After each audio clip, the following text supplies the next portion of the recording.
सूर्य की किरणें राजधानी नगरी जयपुर के भव्य महल पर चमक रही थीं। राजा शिवप्रताप अपने सिंहासन पर बैठे हुए दरबार में प्रस्तुत विदेशी व्यापारियों की बातें सुन रहे थे। उनके कड़े चेहरे पर विजय का गर्व झलक रहा था। उन्होंने हाल ही में एक युद्ध जीता था, जिसने उनके साम्राज्य का विस्तार तो किया ही था, उनकी शक्ति और वैभव को भी चरम पर पहुंचा दिया था। राजा शिवप्रताप अपनी युवावस्था से ही महत्वाकांक्षी स्वभाव के थे। युद्ध क्षेत्र में उनकी रणनीति उन्हें अजेय बनाती थी, लेकिन सत्ता के नशे ने उनके स्वभाव में परिवर्तन ला दिया था। वो धीरे धीरे अहंकार से ग्रसित हो रहे थे। एक दिन राज दरबार में राजा शिवप्रताप ने घोषणा की, मैं भगवान शिव का एक ऐसा भव्य मंदिर बनवाऊंगा जो पूरे देश में प्रसिद्ध होगा। मंदिर के मध्य में भगवान शिव की एक विशाल मूर्ति स्थापित की जाएगी, जो अपनी कलात्मकता से सबको मंत्रमुग्ध कर देगी। दरबारियों ने राजा की इस घोषणा का जोर शोर से समर्थन किया। सभी को राजा की इस भव्य योजना पर गर्व महसूस हो रहा था। राजा ने राज्य के सबसे कुशल शिल्पी ध्रुव को बुलाया और उसे मूर्ति बनाने का आदेश दिया। ध्रुव एक दयालु और ईमानदार शिल्पी था। वह राजा के आदेश पर बहुत खुश हुआ। उसने मंदिर की मूर्ति बनाने के लिए दिन रात मेहनत करना शुरू कर दिया। पत्थर की ठंडी सतह पर छेनी और हथौड़े की चोटें पड़ती रहीं।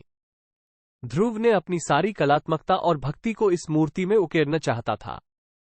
महीनों बीत गए। ध्रुव ने कड़ी मेहनत और लगन से भगवान शिव की एक बेहद सुंदर और भव्य मूर्ति का निर्माण किया। मूर्ति इतनी जीवंत लग रही थी जैसे भगवान शिव स्वयं समाधि में लीन हो। मूर्ति बनकर तैयार हो गई थी। राजा शिवप्रताप मंदिर देखने पहुंचे। मूर्ति की भव्यता देखकर उनकी आंखें चौंधिया गईं। उन्होंने ध्रुव को मूर्ति बनाने के लिए पुरस्कृत किया और मूर्ति की प्राण प्रतिष्ठा का भव्य आयोजन किया। प्राण प्रतिष्ठा के दिन राज्य के सभी गणमान्य व्यक्ति, पुजारी और आम जनता मंदिर में उपस्थित थे। शंखनाद और मंत्रों के उच्चारण से पूरा वातावरण भक्तिमय हो गया। जैसे ही पंडित ने अंतिम मंत्र का उच्चारण किया, अचानक मूर्ति से एक गंभीर आवाज गूंजी।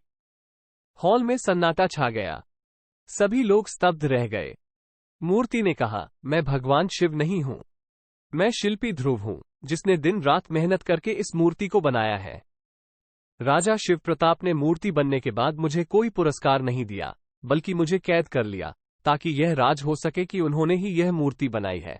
मूर्ति की वाणी सुनकर राजा शिवप्रताप का चेहरा सफेद पड़ गया। शर्म और पछतावे से उनका सिर झुक गया। दरबारियों में भी हड़कंप मच गया। उन्हें समझ नहीं आ रहा था कि आखिर हो क्या रहा है। कुछ ही देर में मंदिर के बाहर से सैनिकों को ध्रुव को बंधन में लाने का आदेश दिया गया। ध्रुव को मूर्ति के सामने लाया गया। अब वह दुबला पतला और कमजोर दिख रहा था। कैद के दौरान उसने बहुत कष्ट सहे थे। मूर्ति ने फिर से कहा, ध्रुव को मुक्त करो। वह निर्दोष है। मैंने ही यह सब सच बयान किया है। राजा शिवप्रताप चुपचाप खड़े थे। उन्हें कुछ बोलने का साहस नहीं हो रहा था।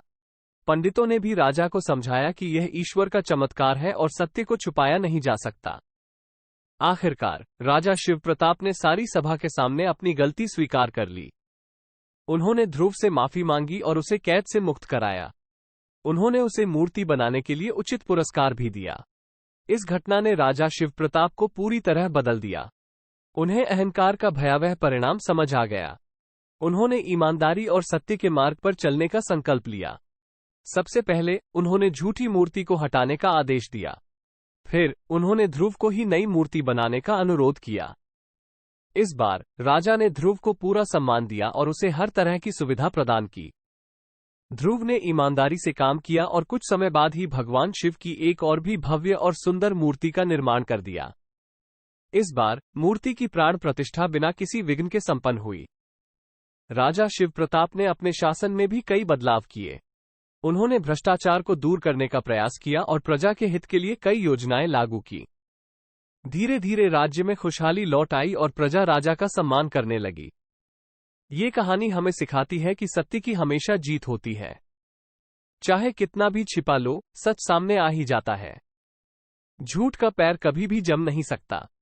हमें हमेशा सत्य के मार्ग पर चलना चाहिए, क्योंकि यही ईश्वर को प्रिय है और इससे ही समाज में सुख शांति स्थापित होती है।